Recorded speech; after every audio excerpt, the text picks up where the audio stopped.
همیشه تو هر خانواده یه نفر هست که تنهاست، یه نفر هست که همیشه کسی نمیفهمتش، درکش نمیکنه. تو هر خانواده همیشه یه نفر هست که دلش شکسته، نیاز به کمک داره ولی کسی رو اطرافش نمیبینه. جالب همون یه نفر بیشتر اوقات میخنده ولی واقعا نمیخنده. همیشه کسی توی هر خانواده هست که عصبی میشه ولی سر خودش خالی میکنه.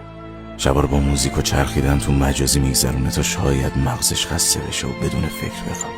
یکی هست که همیشه میلرزه، نه از سرما، نه از مریضی، از خاطرات خوبش با آدمای بد.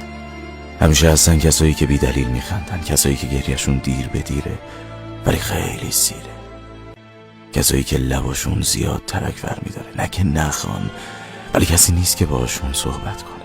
میشه اینا رو اذیت نکنی، میشه وقتی ناراحتن گذشتشون نزنین تو سرشون، میشه کم راحت بذارینشون، میشه هیچی نگین و فقط بغلشون کنی.